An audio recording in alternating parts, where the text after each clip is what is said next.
नमस्कार. संघर्ष वृत्तवाहिनीमध्ये आपलं स्वागत.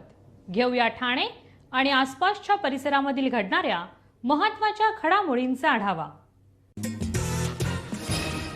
भारताच्या रेल्वे इतिहासातील महत्त्वाचा दिवस असलेल्या 16 एप्रिल निमित्त इंडियन रेल्वेचा 173वा वाढदिवस ठाणे रेल्वे स्थानक परिसरात मोठ्या उत्साहात साजरा करण्यात आला. भारतातील पहिली रेल्वे 16 एप्रिल 1853 रोजी बोरीबंदर ते ठाणे या मार्गावरती धावली होती. त्या ऐतिहासिक घटनेच्या स्मरणार्थ दरवर्षीप्रमाणे यंदाही विविध कार्यक्रमांचं आयोजन करण्यात आलं होतं. या निमित्ताने सकाळी रेल्वे स्थानक परिसरात विशेष कार्यक्रम पार पडला. रेल्वेच्या जुन्या इंजिनाजवळ केक कापून वाढदिवस साजरा करण्यात आला. तसेच रेल्वेच्या इतिहासाची माहिती नागरिकांना देण्यात आली होती. या कार्यक्रमात रेल्वे अधिकारी, कर्मचारी, प्रवासी संघटनांचे पदाधिकारी, नागरिक मोठ्या संख्येने सहभागी झाले होते.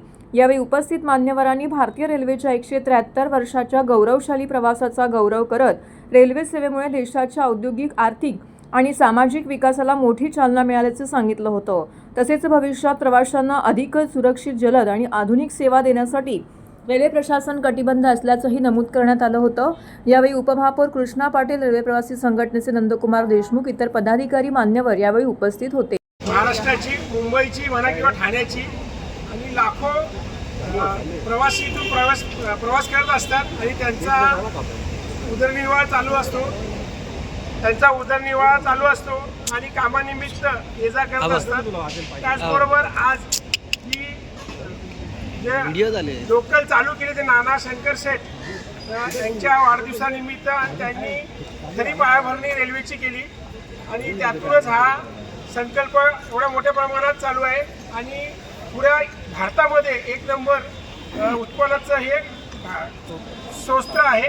आणि हे महाराष्ट्र रेल्वे आणि कोकण रेल्वे असेल आणि ही मुंबई ठाणे भारतीय रेल्वे येत आहे आणि एक आर्थिक कणा आहे हा आपल्या भारत देशाचा.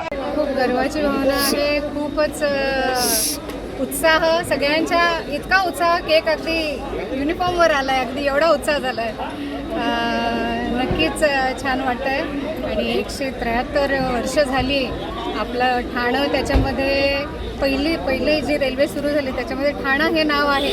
हे ऐकूनच आपल्याला सर्वांना, सगळ्याच ठाणेकरांना, प्रवाशांना, जे काम करणारे कर्मचारी, सगळ्यांनाच गर्व होतो याचा आणि खूप खूप छान वाटतं. आता 15 डब्याची लोकल्सची सेवा सुरू करत आहोत. त्याचं खूप जोरदार काम सगळ्याच स्टेशनवर चालू आहे. आपल्या ठाण्याला पण चालू आहे. शिवाय बाकी सगळ्या स्टेशनवर जिकडे 15 डब्याचे प्लॅटफॉर्म्स नाही आहे तिकडे त्याचं वाढवणं काम चालू आहे. आणि लवकरच आपण 15 डब्याचे 3 डबे एक्स्ट्रा प्रत्येक गाडीला लागल्यावरती एक आपला जो भार आहे, जो ठाणा, कलवा, मुंब्रा, दिवा ह्या ठिकाणी जो खूप अतिरिक्त भार आपल्याला रोज जाणवतो आहे तो कमी होण्याची नक्कीच शक्यता आहे. आमच्याकडनं पूर्ण प्रयास चालू असतो. आमचे RPF जवान, आमचे GRP हे सगळे प्रयत्न करत असतात. पण माझं असं म्हणणं आहे की मीडियाने ह्या गोष्टीचा पण प्रसार करावा की बाकीच्या जनतेला तुम्ही सांगावं, तुम्ही आवाहन करावं, तुम्ही समजावा की हे तुमच्यासाठी नाही, दिव्यांग पॅसेंजरसाठी आहे, यात्रींसाठी आहे. तर तुम्ही त्याच्यामध्ये ट्रॅव्हल नाही, हे आपलं सिव्हिक सेन्स असायला पाहिजे. तुमची स्वतःची जबाबदारी पाहिजे की नाही, की तुम्ही कोणासाठी ते आहे आणि कोण वापर त्याचा करताय. तर ह्याचं तुम्ही प्रसार जास्तीत जास्त करा. इवन मी म्हणते की जे स्वच्छताबद्दल आपण जे मोहीम काढतो, जसं पखवाडा झाला होता ऑक्टोबरमध्ये, तेव्हा इतकं आपण स्वच्छता हे ते सगळं केलेलं आहे. पण प्रवासी, घाण करणारे शेवटी प्रवासीच आहे. म्हणजे मी नेहमी म्हणते की साफ करणारे 7,000 आणि घाण करणारे 10,000. तर कसं काय आपण ते स्वच्छ ठेवू शकतो. त्यामुळे प्रवाशांनी हे स्वतःचं स्टेशन आहे, तुमचंच स्टेशन आहे, तुमच्यासाठी रेल्वे धावते आहे, तुमचं ठाणे शहर आहे, त्याला स्वच्छ ठेवण्यासाठी तुम्हीच योगदान करावं अशी माझी आवाहन वजा विनंती आहे सर्व प्रवाशांना. आपण ह्यासाठी पूर्ण प्रयास करतोच आहोत. GRP वगैरे जसं आपल्याला खबर लागते, कारण की काय प्रत्येक ट्रेनवरती माणूस नाही ठेवता येणार आहे पूर्ण, कारण आपल्याकडे किती जवळजवळ 1800च्या वरती आपल्याकडे सेवा चालू आहे. तर प्रत्येक रेल्वे लोकलवरती आपण ती सेवा नाही देऊ शकत आहे. पण आपण नक्कीच जेव्हाही काही असं घडतंय किंवा आपल्याला सूचना मिळते तर आपण तातडीने त्याच्यावरती कार्यवाही करतो. आपण ठाणे महानगरपालिकेचे मालमत्ता कर म्हणजेच प्रॉपर्टी टॅक्स भरण्याचे आवाहन. सन 2022-23 या आर्थिक वर्षाचे मालमत्ता कराचे म्हणजेच प्रॉपर्टी टॅक्सचे बिल ठाणेकर करदात्यांना महापालिकेमार्फत आर्थिक वर्षाच्या सुरुवातीस म्हणजेच माहे एप्रिल 2022 मध्ये देण्यात आलेले आहे. तथापि अद्यापही काही करदात्यांनी मालमत्ता कर महापालिकेकडे जमा केलेला नाही. सध्या आर्थिक वर्षाचा अंतिम टप्पा सुरू झाला आहे. मालमत्ता कर वसुलीसाठी महापालिकेतर्फे कडक कारवाई हाती घेण्यात आली आहे. या अंतर्गत जंगम मालमत्ता, टीव्ही, फ्रीज, वाहन व इतर जप्त करणे तसेच स्थावर मालमत्ता वॉरंट बजावून जप्त करण्यात येत असून मालमत्तेचा जाहीर विक्रीद्वारे लिलाव करून कराची रक्कम वसूल करण्यात येत आहे. मालमत्तेस पाणी पुरवठा करण्यात येणारे नळ संयोजन खंडित करण्यात येत आहेत. त्याचप्रमाणे थकीत मालमत्ता करावर 2% व्याज आकारले जात असल्याने भरावयाची रक्कम वाढत आहे. आपला मालमत्ता कर propertytax.thanecity.gov.in या लिंकद्वारे तसंच गुगल पे, फोन पे, पेटीएम याद्वारे ऑनलाईन पद्धतीने करण्याची सुविधा उपलब्ध करून दिली आहे. शनिवार, रविवार व सार्वजनिक सुट्टीच्या दिवशी नागरिकांना मालमत्ता कर भरणे सोयीचे व्हावे याकरता महापालिकेचे मालमत्ता कर संलग्न कार्यालय या दिवशी कार्यान्वित ठेवण्यात आलेले आहे. तरी मालमत्ता कर वसुलीची अप्रिय कारवाई टाळण्याच्या दृष्टिकोनातून मालमत्ता कर भरून महापालिकेस सहकार्य करावे. धन्यवाद. ठाण्यातील कोपरी विभागातील न्यू इंदिरानगर परिसरातील सॅटिस पूल प्रकल्पामुळे बाधित झालेल्या कुटुंबांना अखेर दिलासा मिळाला आहे. उपमुख्यमंत्री एकनाथ शिंदे यांनी रहिवाशांच्या प्रश्नाला प्राधान्य देऊन खासदार नरेश म्हस्के यांनी केलेल्या सातत्यपूर्ण पाठपुराव्यामुळे न्यू इंदिरानगर परिसरातील नागरिकांना ऐकमे, खेवरा सर्कल, मानपाडा येथे पर्यायी घरं उपलब्ध करून देण्यात आलेली आहेत.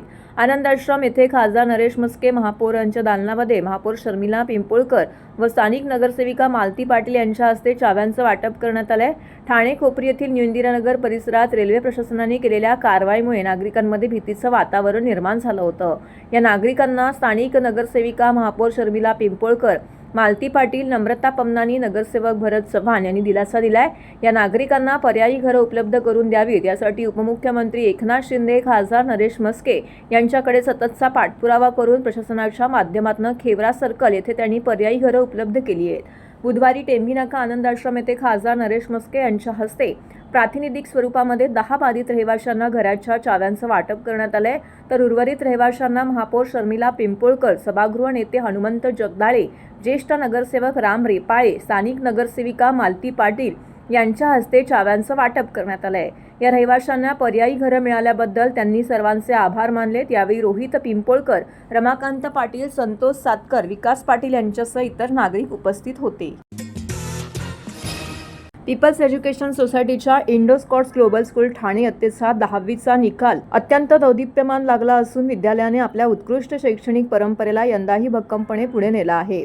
विद्यार्थ्यांच्या सर्वांगीण विकासावरती भर देणाऱ्या विद्यालयाच्या सातत्यपूर्ण प्रयत्नांना या निकालाने अधोरेखित केलेला आहे. सुरभी रानडे हिने 99.6% गुण मिळवित महाराष्ट्रातील अव्वल विद्यार्थ्यांपैकी एक ठरून विद्यालयाचा अभिमान वाढवलेला आहे. सातत्यपूर्ण अभ्यास, शिस्तबद्ध दिनचर्या आणि विषयांची सखोल समज याच्या जोरावर तिने हे यश संपादन केलंय. शालेय उपक्रमांमध्ये सक्रिय सहभाग घेत असतानाही शैक्षणिक गुणवत्तेमध्ये सातत्य राखणे ही तिच्या सर्वांगीण व्यक्तिमत्वाची साक्ष ठरली आहे. तसेच इतर विद्यार्थिनींनी हे उल्लेखनीय यश मिळवलेलं आहे.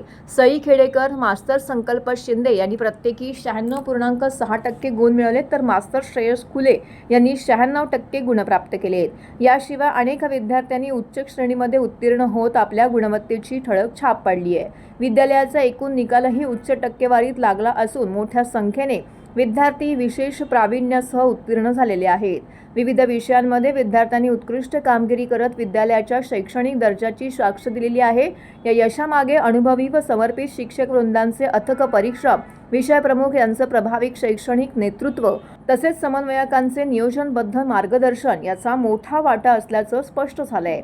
विशेष उपक्रम, नियमित मूल्यमापन, वैयक्तिक मार्गदर्शन आणि सराव परीक्षांच्या मालिकेमुळे विद्यार्थ्यांचा आत्मविश्वास वाढून त्यांनी हे यश संपादन केलं आहे. आज आमच्यासाठी Indo Scots global school Thane People's Education Society आज आमच्यासाठी खूप मोठा दिवस आहे, कारण आम्ही आज खूप प्राऊड फील करतोय. आमची मुलगी सुरभी रानडे आज 99.6% CBSEचा रिझल्ट पटकवला आहे तिने आणि we wish her all the very best. तिने खूप मेहनत केली आहे आणि सुरभी इज एन एक्झाम्पल सगळ्या मुलांसाठी. आज ही एक एक्झाम्पल आहे. Very sincere, very dedicated. असं म्हणतो ना की दररोज ती स्वतःची कन्सिस्टंट राहिली आणि सक्सेससाठी दरवेळी कन्सिस्टंट राहण्याचं खूप महत्त्व आहे. आणि या निमित्ताने I feel she will inspire many more hundreds and millions of students. I wish you all the very best. God bless you. God bless you. So ह्याचं सगळं श्रेय माझ्या टीचर्सना, स्कूलला आणि मुख्यतः आई बाबा, आजी आजोबा सगळ्यांना जातं आहे. त्यांच्या हेल्पमुळे आणि सपोर्टमुळेच मी एवढं मोठं यश प्राप्त करू शकले. So thank you to them. त्यांनी मला खूप मोटिवेट केलं आणि मी रोज कन्सिस्टंटली अभ्यास करायचे, लेसन्स वाचायचे, क्वेश्चन्स प्रॅक्टिस करायचे आणि टीचर्सच्या सपोर्टमुळे ते सगळं शक्य झालं आणि ऑब्व्हियसली घरच्यांचा कंटिन्युअस सपोर्ट. छान अभ्यास अगदी एन्जॉय करून करा. रोज कन्सिस्टंटली थोडा थोडा अभ्यास केला तरी नक्की यश मिळेल. आनंदाने अभ्यास करा. मला आता JEE प्रयत्न करायचा. दुपारी आपत्ती व्यवस्थापन कक्षाकडे प्राप्त झालेल्या माहितीनुसार उत्सव हॉटेलजवळ मोठे झाड शेडवरती उलमळून पडल्याची घटना घडली आहे. या घटनास्थळी नगरसेवक राजेश मोरे, आपत्ती व्यवस्थापन अधिकारी, आपत्ती व्यवस्थापन कक्षाचे कर्मचारी पिकअप वाहनासह दाखल झाले होते. वृक्ष प्राधिकरण विभागाचे अधिकारी कर्मचारी हायड्रॉलिक व्हॅन घेऊन या ठिकाणी दाखल झाले. सदर घटनास्थळी कोणालाही दुखापत झालेली नाही. तर झाड पडल्यामुळे 2 दुकाने आणि एका हॉटेलच्या शेडचं मोठ्या प्रमाणात नुकसान झालं आहे. झाड पडून या ठिकाणी महावीर जनरल स्टोअर्स तसेच NX कलेक्शन आणि हॉटेल यांचं नुकसान झालं आहे. सदर घटनास्थळी पडलेलं झाड आपत्ती व्यवस्थापन कक्षाचे कर्मचारी, अग्निशामक दलाचे जवान आणि वृक्ष प्राधिकरण विभागाचे कर्मचारी यांच्या मदतीने कापून बाजूला सारण्यात आलेलं आहे.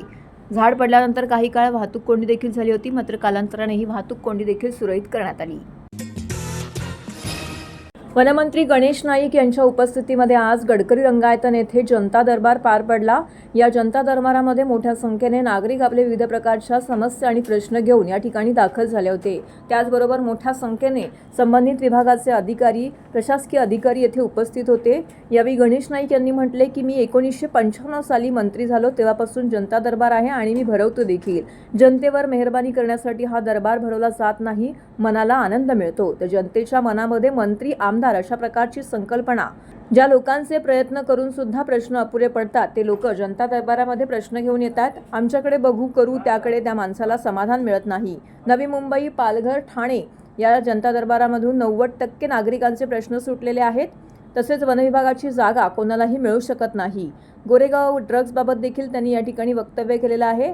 आमचे वरिष्ठ नेते आणि प्रवृत्ते याबाबत उत्तर देतील असं त्यांनी म्हटलंय. पोलीस यंत्रणा सक्रिय आहे, त्यामुळे असे गुन्हे उघडकीस येत असतात. गुन्हे दाखल झाल्यानंतर पोलीस तपास करतात, म्हणजेच यंत्रणा सक्रिय असल्याचं आपल्याला पाहायला मिळत आहे. तसेच आदित्य ठाकरे यांच्याबाबत देखील त्यांनी बोलणं टाळलंय. संजय गांधी उद्यानात जवळील वस्तीमधील बाण मारून प्राण्यांना जखमी करतात, त्यांच्यावर कारवाई करण्याची प्रक्रिया सुरू आहे. बिबट्यांचे 3 शिकार झाले हे खरं आहे. यामधील 3 जण संजय गांधी उद्यानातील पाड्यातील आहेत. वाघाची आणि बिबट्याची शिकार करणारे लोक आपल्या राज्यातील, देशातील नाही, तर याचं कनेक्शन परदेशी लोकांशी आहे असं देखील त्यांनी म्हटलेलं आहे. तर त्यांना पकडून जेरबंद करू असं देखील त्यांनी सांगितलेलं आहे. भटक्या कुत्र्याच्या अनुषंगाने ठाणे महानगरपालिकेची यंत्रणा सुरू आहे आणि त्यांची प्रक्रिया गतिमान करायला पाहिजे असं देखील त्यांनी यावेळी म्हटलंय. आता जनता दरबार भरवतो म्हणजे जनतेवर मेहरबानी करण्याकरता भरवत नाही, एक मनाला आनंद मिळण्याकरता हा जनता दरबार. जनतेच्या दरबारामध्ये मंत्री किंवा आमदार अशा प्रकारची ती संकल्पना आहे आणि लोक आपल्या व्यथा सांगण्यासाठी येतात. ज्या लोकांचे प्रयत्न करून सुद्धा प्रयत्न अपुरे पडतात ते लोक जनता दरबारात. एरवी इझी सुटणारा प्रश्न घेऊन कोण जनता दरबारात येत नाही आणि मला त्या गोष्टीचा आनंद वाटतो. द्या आमच्याकडे, बघू करू, त्याच्यातून त्या माणसाला समाधान नाही मिळत. आता बाबाशी की एखादी गोष्ट जर चुकीची असेल तर त्या अधिकाऱ्याला तू चुकीचे कर असं आपण सांगणार पण चौकटीत बसून ते गोष्टी करा अशा प्रकारचा प्रस्ताव सांगतो. आणि 19% आता नवी मुंबई, पालघर, ठाणे याच्यातलं जर ॲव्हरेज काढले तर 90% प्रश्न सुटलेले आहेत. 10% काही डिस्प्युटेड आहेत, काही कोर्टाच्या कक्षेत आहेत किंवा काही क्रिटिकलच आहेत. आता कोणाला फॉरेस्टची जागा पाहिजे, फॉरेस्टची जागा नाही मिळत. म्हणजे एकच डिपार्टमेंट आहे का त्या जागा कोणी घेऊ शकत नाही. घेतल्या असतील तर त्या परत द्याव्या लागतात. एरवी सगळ्या गोष्टी सुटतात आणि अधिकारी वर्ग सुद्धा सतर्क आहे. म्हणजे माझ्या दृष्टिकोनातून अधिकारी वर्गाला जर चांगल्या प्रकारे अप्रोच तुम्ही जर झालात तर अधिकारी वर्ग सुद्धा मदत करतो, परंतु पुटअप तर प्रॉपर नसेल तर त्या ठिकाणी अधिकारी वर्ग तरी काय करणार. म्हणजे अधिकारी वर्ग अर्ज आला तर सिक्वेन्सप्रमाणे गोष्टी बरोबर आहेत, तो वरिष्ठ अधिकारी खालच्याला आदेशित करेल, परंतु पेपर जर नीट नसतील तो अधिकारी का प्रत्येकाचे कागदपत्र जुळत बसणार नाही. आणि म्हणून येताना जनता दरबारामध्ये समाजसेवकांनी त्या घटकांना मदत करावी आणि त्याचा प्रश्न प्रॉपर स्टाईलमध्ये तिथं पुटअप व्हावा, आणि होतोय तो आता. हे बघा, बाब असे खरं म्हणजे या बाबतीमध्ये आमच्या पक्षाचे प्रवक्ते व्यवस्थितपणे उत्तर देण्यासाठी आहेत आणि गृह विभाग सुद्धा सक्षमतेनं काम करते. शेवटी एखाद्या पोलीस अधिकाऱ्याच्या पोलीस त्या कक्षेमध्ये जर गुन्हे उघडकीस येतात याचा अर्थ गुंडांचं किंवा गुन्हेगारांचं प्रमाण वाढलं असं नाही, उलट ती यंत्रणा सक्रिय आहे आणि म्हणून ते गुन्हे उघडकीस येतात. काय आपल्या लक्षात आलं माझं म्हणणं, की एखाद्या ठिकाणी गुन्हे नोंदीतच नाही झाले म्हणजे याचा अर्थ तिथे कोणी तपास करायला कोणी गेलाच नाही. गुन्हे नोंदीत होतात याचा अर्थ तपास होतोय, यंत्रणा सक्रिय आहे. आता अशा प्रकारचे गाण्यांचा मोठा कार्यक्रम ठेवला ना, त्याच्यामध्ये काही लोक काही ड्रग्ज घेऊन आले आणि अशा प्रकारे यंत्रणा कुठे पुरी पडणार आहे. जे घडलेल्या गोष्टी वाईट ते अशा घडता कामा नयेत, किंबहुना देशामध्ये राज्यामध्ये असे ड्रग्ज निर्माणच होऊ नयेत किंवा बाहेरून ड्रग्ज येऊ नयेत, परंतु अशा ह्या इतक्या मोठ्या, असं म्हणतो चोराला 1000 वाटा, काय म्हणतो आपण म्हणतो ना, चोराला 1000 वाटा. चोराची घेण्याची भूमिका कधी आहे, कुठल्या मार्गाने आपल्याला समजत नाही, परंतु याचा अर्थ प्रशासन आणि यंत्रणा कमकुवत आहे असं म्हणण्याचा अर्थ नाही. आणि या गोष्टी घडता कामा नयेत आणि घडले ते वाईट घडलेले. जाऊ दे ना, तर तो राजकारणात मी राजकारणात प्रश्न उत्तर द्यायला येत नाही. आपण या दरबाराशी कनेक्टेड प्रश्न मला विचारला तुम्ही आनंदाने नाही. आपलं म्हणणं खरं आहे की काही त्या संजय गांधी उद्यानाच्या सभोवताली वस्ती आहे, तर काही ज्यांना मानवतावाद सुद्धा माहीत नाही आणि प्राणीची म्हणजे बुद्ध माहीत नाही, असे लोक बाण मारून वानरांना जखमी करतायत. ही गोष्ट खरी आहे, त्यांच्यावर कारवाई करण्याची प्रक्रिया सुरू आहे. बिबट्यांची 3 शिकार झाली ही पण गोष्ट खरी आहे. त्या घटकानं पकडलेल्या त्याच्यातले 3 तर संजय गांधी उद्यानामध्ये असलेल्या पाड्यांमध्ये राहणारे लोक आहेत आणि बाहेरचे 2 लोक आहेत. आता प्रश्न असे की ही यंत्रणा बिबट्याची शिकार किंवा वाघाची शिकार करणारे लोक नुसते आपल्या राज्यातले देशातले नाहीत, तर काही परदेशी लोकांशी त्यांचे कनेक्शन्स आहेत आणि अशा प्रकारच्या लोकांना पकडून जेरबंद केलेले आहे आणि असे त्यांच्यावर खटले पण चालू आहेत. वन यंत्रणा, पोलीस यंत्रणा आणि NGOज सुद्धा तुमच्यासारखे media, print media, electronic, social media सतर्क आहे आणि त्याच्यामुळे यांच्यावर वचक राहिला जातोय. नाही, बाब अशी आहे की मराठी, माझं म्हणणं आहे की रिक्षा चालवणारा नाही, महाराष्ट्रामध्ये व्यवसाय करणाऱ्या प्रत्येकाला मराठी आली पाहिजे. जर का त्याला मराठी येणार नसेल तर त्याला व्यवसायाचा परवाना देण्यात येऊ नये. बाकी एकच आहे की आता रिक्षावाल्यांचे त्यांना ते एखादा 2 महिन्याची थोडी मुदत दिली पाहिजे की बाबा 1-2 महिन्यामध्ये तुम्ही जी काम चलावं मराठी आहे तेवढी तरी शिका, म्हणजे असते नंतर, परंतु अनापे सडन आजच्या आजपासून तर ते अन्यायकारक होईल. पण प्रत्येक नाही, ऐकून घ्या. प्रश्न असे की प्रत्येकाला एक नोटीस दिली पाहिजे. आता ही गोष्ट करी चुका आपण पूर्वी केल्या की मराठी न येणाऱ्या लोकांना लायसन्स दिले, आपण परमिट दिले, त्यात झालेल्या चुका दुरुस्त करताना एवढ्या अनापे सडन कट ऑफ लगेच डेट नाही करायची. एखाद्या महिन्याची मुदत त्यांना दिली पाहिजे. ह्या महिन्याच्या कालखंडामध्ये तुम्ही जे व्यवहारी गरजेचं आहे तेवढे तरी मराठी बोलायला शिका आणि तुम्ही शिकल्याचं सर्टिफिकेटमध्ये कोणाला ते सर्टिफिकेशन कोण करणारी यंत्रणा आहे ते पण आता म्हणजे त्या यंत्रणेने निश्चितपणे ठरवली पाहिजे. आणि हा याला मराठी येते मग त्याला तुझा परवाना चालू झाला असं काहीतरी करायला लागेल ना. की अशा प्रकारच्या मनात आलं आणि लगेच लहरीनं आपण केलं हे उचित नाही असं माझं मत आहे. संधी दिली पाहिजे. उद्याला जर काय आपला मराठी माणूस उद्याला अन्य राज्यात गेला तर तिथली भाषा तरी शिकली पाहिजे आणि त्या राज्याच्या जनतेचा सन्मान आहे तो. आणि म्हणून महाराष्ट्रामध्ये माझं म्हणणं की आमच्या नवी मुंबई महापालिकेत आम्ही इंग्रजी माध्यम सुरू केलं, परंतु सगळ्या शाळांना मराठी सक्तीची केलेली आहे, खाजगी शाळांना सुद्धा.